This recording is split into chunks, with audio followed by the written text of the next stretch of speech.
Hey, we're back, everybody. I want to make a video here in our day one series here that, as we said, started off with one bird, and now we're at, I think, 7.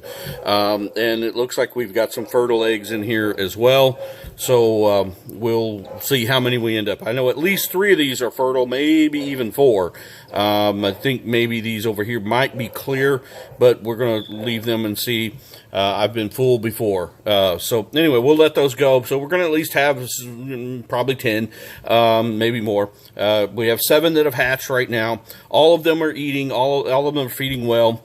And let's go ahead. And I thought I would just go ahead and show you the difference between the newest born is this little guy right in there, the little yellow one. That's the newest one that has been hatched.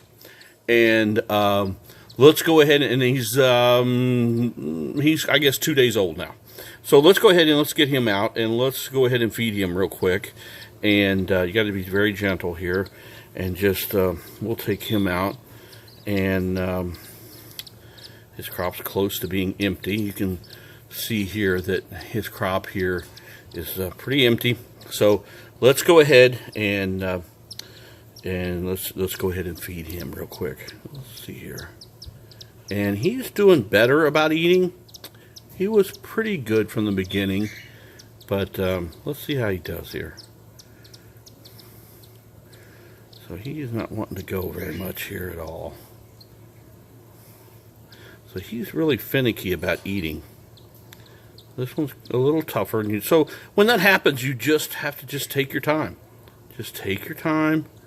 And it will work out. He'll eat, and just you're going to get it all over you. But just, let it go in there and let him eat.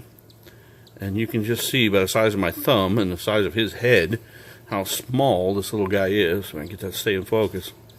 A lot of people ask why we have so many of them that are not staying with the parents right now. The reason being is because of the time of the year. Our aviary is indoors, and so it's cold. It's getting colder here, and so you can see now, if you look, how his crop has food in it, and that's all we want. That's it. He was a little more finicky to eat. Let's go on, just so I don't have to show you feeding all of them. Let's go up to the ones that are a little bit older, and let's watch one of these guys. And these guys, I guess, are a week old now. So let's take a look here, and you can see there's a little, not much, they're just about out of food. Not much in that crop, so really lively. So let's go ahead and let's get him positioned correctly here. They don't like me to hold them, but anyway, all right, so there we go. Now watch, just remember from the first video how slow we went. Now look at that. Look how fast this guy's going already. It happens that quick. And in a week. And so I'm getting a lot around him, but that's just kind of what you have to do. You will clean him up once we're done here. And now he's even holding his mouth open, and I don't have to totally go to the side all the time. And then if we just take a look here, we can look at his crop and how we have food in there.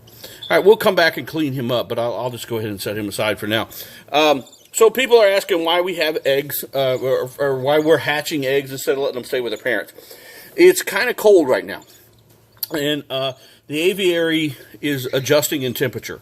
And it's getting close to the time of the year that we like to close things off anyway, and just give everybody a break. And although they would breed year-round, most of these birds would. And that's okay, but we like to give them a break. I don't know if it's so much we're giving them a break or maybe giving us a break. I don't know. Maybe both. So what happens, though, is when it gets really cold and there's a small temperature change in the aviary, even though it's indoors and heated or cooled or whatever time of the year it is, birds get finicky, and they won't want to sit on their eggs. And so over the past 20-plus years of doing this, we've just figured out that this time of the year, if you see eggs, and if you really want to make sure you get every single baby, then and don't take a chance of losing any, then you pull them. And so that's what we've done. So that's why we have so many right now. So we went ahead and pulled all of them, and we closed off the I'll put some of these so you can kind of see. We closed off the all the boxes. So nobody's on eggs or nesting or anything like that right now. I think there may be one pair that is. And then I have some macaws that are still in the box. And I've gotten a few eggs from them. And turn over there, buddy. And so that's, we'll probably leave them open. And then if their eggs are great, that's awesome. And then if not, if they have clear eggs, then we'll pull those and we'll close that box as well for the winter. And then we'll open them back up possibly in a couple of months or something like that. Just to give everybody a break, and especially the females that lay a lot of eggs, and go on. So that's why we end up with these, because we're not sure these would have made it if we didn't pull these. And we've just learned that this last swing at the end of the year, we have to just pull these babies and just do them from day one, and rather than take a chance of losing a few of them. So anyway, I hope you like this series. Give us feedback, comments. We love it. Questions, we love those. Hit subscribe, like, all that good stuff. Share. It does help. And we'll keep making bird videos for you. Have a good day, and we'll talk to you in a couple days. See ya.